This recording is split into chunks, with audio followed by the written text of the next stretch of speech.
Maligayang pagbabalik mga kasolid. Naoya Inoue, sinurpresa ng bada. Bob Aruma, galit, sira ang plano. Mark Magnifico magsayo, humihingi ng dasal. Critical ang lagay ng nakalabang si Abelar. Para sa ating unang balita mga kasolid, isang napakagandang performance nga ang pinakita nitong si Mark Magnifico magsayo sa kanyang comeback fight kontra dito kay Isaac Abelar. Kaagad siyang nagpasalamat sa kanyang mga coaches at sa kanyang strength conditioning. Dagdag ni Mark magsayo, disiplina at focus sa training ang susi sa tagumpay.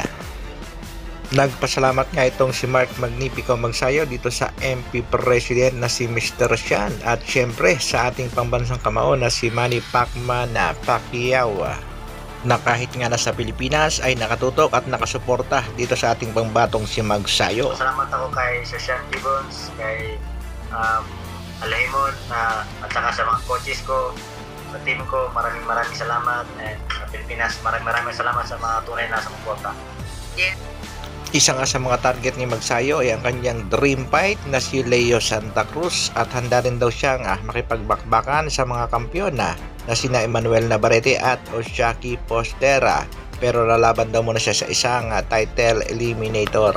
Bagamat tagumpay sa pakikipagbakbakan ay medyo nalulungkot at nag-aalala naman itong si Mark Magnifico magsayo sa kanyang nakalabang si Isaac Abelar at humihingi nga ng dasal ang ating pangbatong si Mark Magnifico magsayo sa kalagayan nitong si Isaac Abelar na kung saan unconscious nga daw hanggang sa kasalukuyan. Ito nga ang pahayag ni Mark magsayo. I am praying for the safety of my opponent Isaac Abelar. In the end, we are boxers and outside the ring, we are brothers. We are fighting for our families and our countries. I hope Isaac is okay. Marami nga ang humanga sa mensaheng iyan itong si Mark Magnifico magsayo at syempre marami ding humanga sa kanyang naging performance sa kanyang comeback fight kontra nga dito sa Mexicano. Kaya isang kudos sa ating pangbatong si Mark magsayo, more big fight at sana masalang ulit sa isang world title fight. Congratulations brother Mark magsayo. Sa kabilang balita naman mga kasolid, emotional nga itong si Rafael Espinosa matapos talunin itong si Robesie Ramirez sa kanilang naging bakbakan kahapon lamang para sa WBO featherweight title.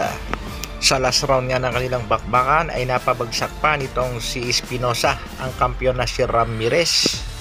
Kaya nakuha niya ang pagkapanalo via majority decision. Siya na ang kasalukuyang featherweight WBO champion. Dismayado naman at galit itong si Bob Aruma ng Top Rank Promotion. Nasira nga daw ang plano dahil ang plano nitong si Bob Aruma pag-akyat nga ni Naoya Inoue sa featherweight division ay isasagupa dito kay Robesie Ramirez. Naniniwala itong si Aruma na sa laban ni Inoue kontra Marlon The Nightmare Tapales sa December 26 ay makukuha nga daw ni Inoue ang panalo at agad magdedepensa ng kanyang undisputed title sa mandatory ng WBC. Walang iba kung hindi itong si Luis Pantera Nery at pag tinalo si Nery, aakyat na ng featherweight division. Excited na rin itong si Luis Pantera Nery sa mananalo sa bakbakang Naoya Inoue, Marlon Tapales. Inalat nga itong si Bob Arum sa kanyang alagang si Ramirez at baka masundan pa nga itong mga kasolid at alatin din sa kanyang alagang si Naoya Inoue at makuha nga ng ating kababayang si Tapales ang pagiging undisputed sa super bantamweight division. Samantala, manager ni Naoya Inoue hindi rin makapaniwala sa sorpresa nitong bada team sa kanyang alagang si Naoya Inoue. Dahil marami nga ang duda dito kay Naoya Inoue ay nakatutok nga dito ang bada team at anumang oras ay magkakandak ulit ng bada testing dito sa Hapon.